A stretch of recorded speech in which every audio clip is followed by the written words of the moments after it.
kaya namin magpagawa ng sarili namin bahay. Madalas na pag-usapan yan namin ni Mrs. kasi nga sa tagal ng pangungupaan namin na mahigit 10 taon na kung susumahin mo nga naman para ka na nakagawa ng sarili mong bahay kapag inipon mo yung upa mo sa mahigit 10 taon na yon. Minsan napapatitig na lang ako sa itaas at biglang may tutulo sa mga mata ko, hindi dahil sa mga luha kundi may tumutulo palang tubig sa yero na inupaan namin. Kaya nung nagkaroon ng pagkakataong magkaroon kami ng panimula ni Mrs., hindi na kami dalawang isip pa. Ito yung napundar namin na lupa na may 183 square meter at malaki-laki na rin ito para sa pamilya namin. March 5 nga pala nung nagsimula silang umukay at gumawa sa aming lupa. At fast forward tayo, March 10, mabilis naman ang kanilang mga paggawa. Salamat nga pala kila Kuya Ninoy, Arnel at iba pa natin mga kaibigan. Ito March 12, makikita talaga na mabilis lang silang gumawa. Hindi ko nga lang kasi ma-video lahat kasi nga lingguhan lang ako umuwi sa amin. Kaya kung ano mapagkakataon ko lang ma-video, yun lang ang maipapakita ko. Sana parang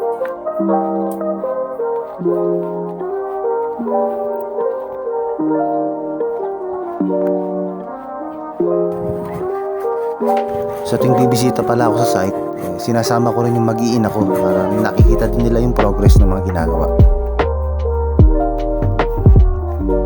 March 14, ito makikita natin na halos karamihan meron ng mga poste.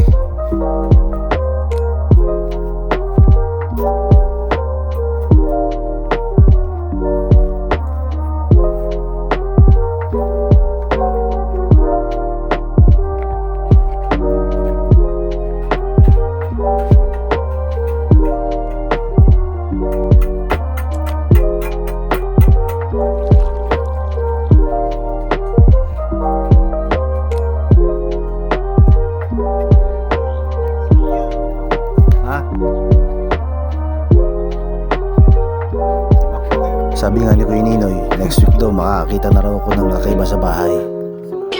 Dito na sila bumili ng pamparelax nila bago sila umuwi pagkatapos ng paggawa. Makikita din natin dito na siguro pasado 6:00 na, saka pa lang sila uuwi dito. At kahit nga 7:00 ng gabi, minsan inaabutan ko pa silang gumagawa. Saka pa lang sila uuwi, pasado 7:00. Kaya wala ka na talagang katalo-talo kay Kuya Ninoy. Sana yung kapoporma na yan, diretso buhos ka sana. Hindi, i-compile Ito yung sinasabi nga niya na kapoporma lang diretso buhos na. March 19, makikita natin na from March 5 to March 19, ito na development.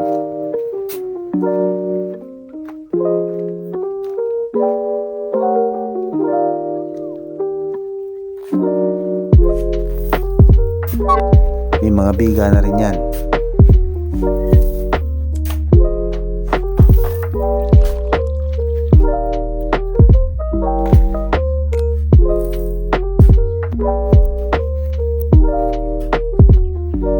Sinama ko rin yung anak namin lalaki dyan galing sa eskwela para makita lang yung ginagawa namin bahay.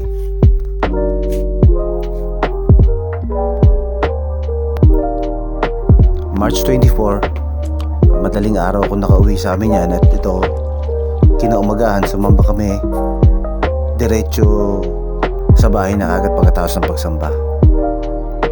Palagi ginagawa namin ni Mrs. nating pagkatapos ng pagsamba namin, tumidiretso kagad kami sa bahay para silipin lang, makita lang namin kung ano yung development.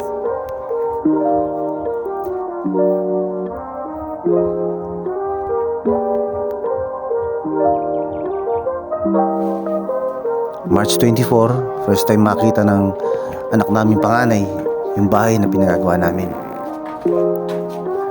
Nagulat nga siya at akala niya wala pang nakatayo. Yun o. Huwag nila intindihin yung nagpapakita na yun. Enjoy din yung buso namin sa kakaikot na sa bahay. O yun o, na naman yun o. Yun o.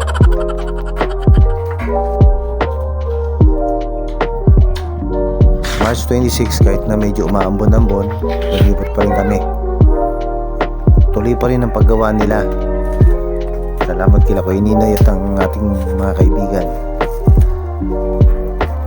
Kakaunti na lang ang katulad nila na magmamalasakit sa mga bahay natin.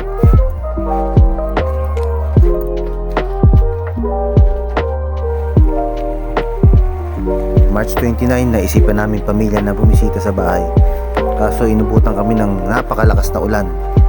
Wala naman kami masisilungan, kaya no choice kami kundi maligo na lang sa ulan. At enjoy naman sila, lalo na yung bunso namin.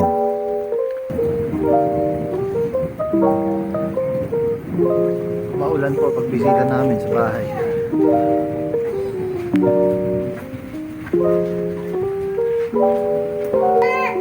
Nako, patay ako sa misis ko nito. Please lang, huwag kayong magko-comment ha, please lang.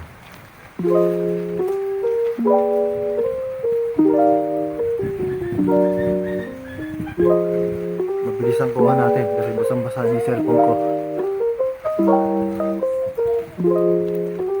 Ito po ang terrace. Yan. Hindi natin sa mga susunod na araw.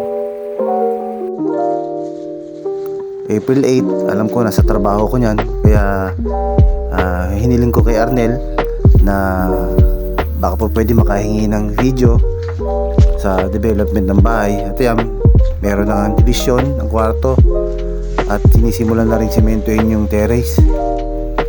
Yan, pinapatag na ni Kuya Ninoy.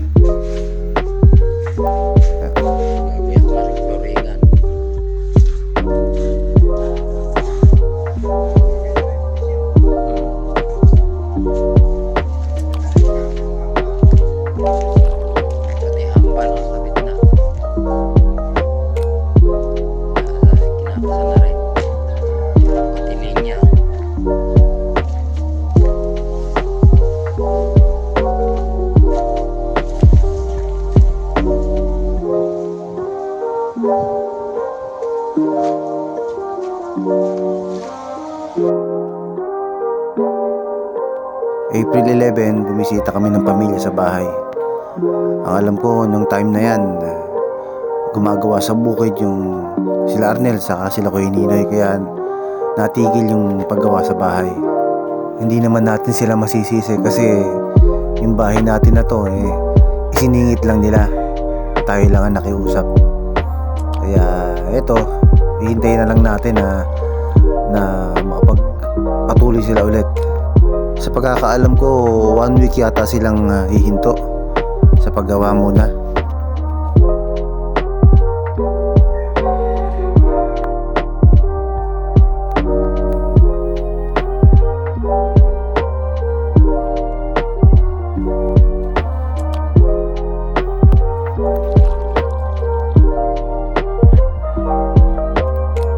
April 18, patuloy sila sa paggawa.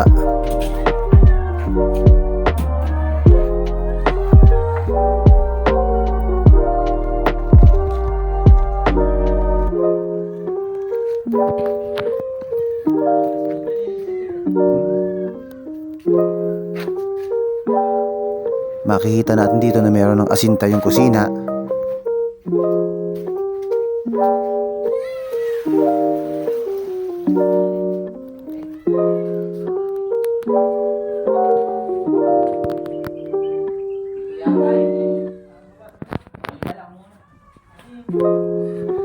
Ito yung sa kusina, saka yung magiging CR.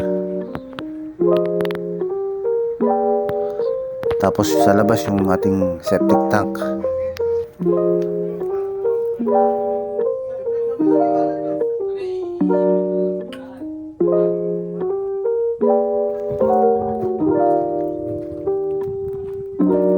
At ito nga, meron tayong nahuli pero hindi kulong, kakamot ang puwet. Gumagawa na ng drainage si Kuya Ninoy dito.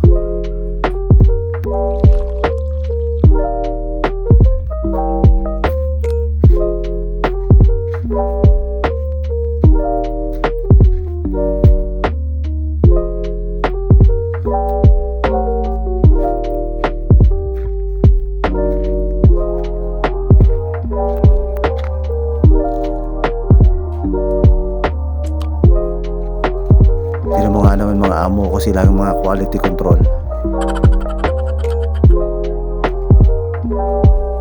Makikita natin dito na palitada na yung kusina sa CR.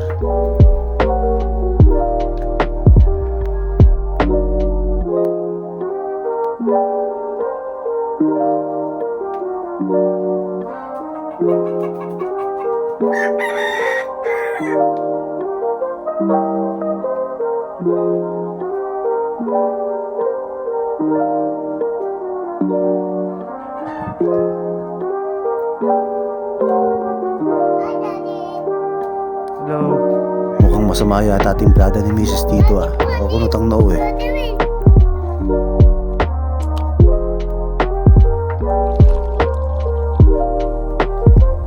May 9, mukhang nakikita ng tagumpay ah.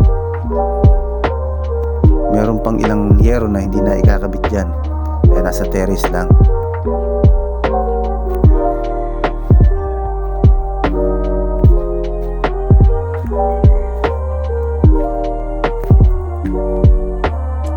Makikita din natin dito na nakakabit na yung roof insulation niya.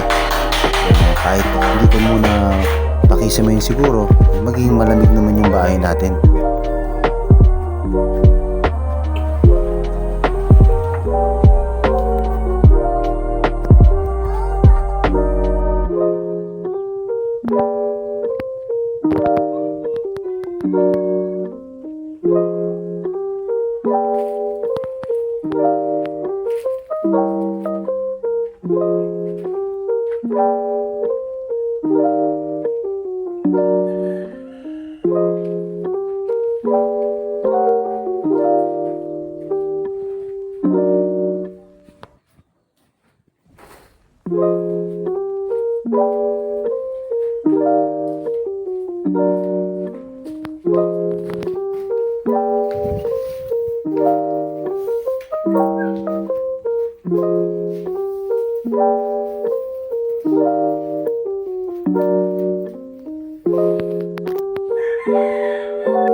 At sa wakas, May 16, nakabit na rin yung mga bintana natin.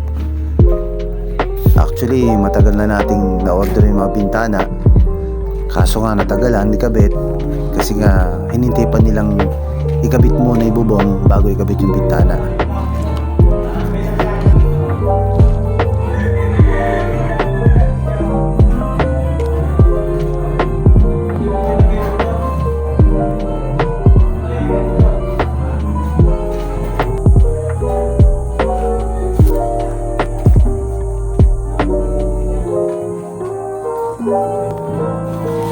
Ang pinakabit nga pala muna nating pintuan ay yung front door o yung main door, saka yung back door lang kasi wala pa tayong budget.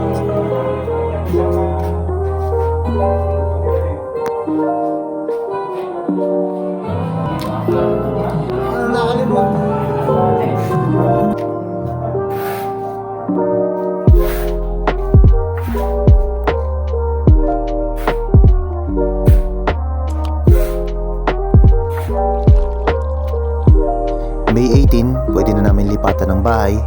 Hinihintay na lang namin i-installahan yung kuryente. Shoutout nga pala kay Boss Aljon kasi siyang nag-aasikaso ng kuryente namin habang wala ako.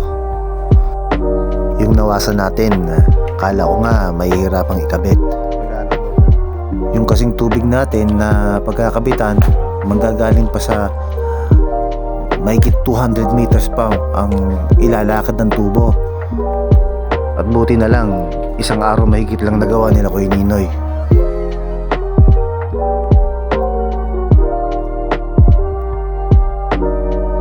Yung time na yan, kinakabit yung lababo namin, pati yung mga sink.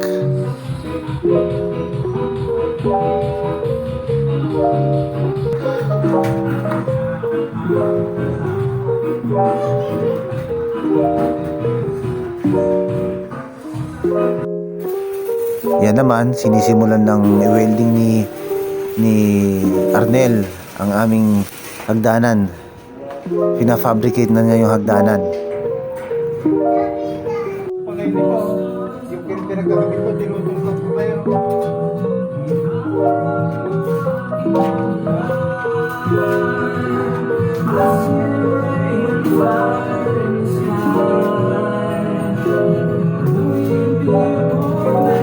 Makikita naman natin dyan na ayos na yung itaas. Meron na rin railings. Pati yung mga laboratory natin saka yung CR okay na. Babaan ko sana yung tulong yung mga bata. Dito nga itatry natin umakyat para makita natin itaas. Babaan ko sana yung tulong na ipapatayo. Ayos na Okay yan. na okay naman ang pagkagawa ni Boss Arnel. Yan. Sinubukan nga umakyat ni Mrs. dito kaso natatakot siya at baka nga daw umundo. Sabi naman nila Kuya Ninoy, kahit isang barangay ang pumanik sa itaas kayang-kaya yan sa tibay ng bakal na nilagay. Yun nga palang ginamit natin na mga tiles sa stairs, mga second hand lang yan. Thank you nga pala kay Ate Janet. Dahil sa kanila kahit pa paano nagkaroon tayo ng mga tiles sa stairs. Diyan naman nagpapakitang gilas tayo para tumulong kasi time na yan ginagawa yung bakod para maging safe yung mag-iina ko habang wala ako sa bahay. Kabay, sobrang gilas naman yan. May 31, minabuti na namin lumipat pamilya sa bahay kasi nga next month, susunod na buwan, magbabayad na kami ng upa ulit. Kahit marami pang kulang, at least matitira na namin. Salamat ulit kila Boss Ninoy, Arnel at sa mga kaibigan natin na gumawa sa ating bahay.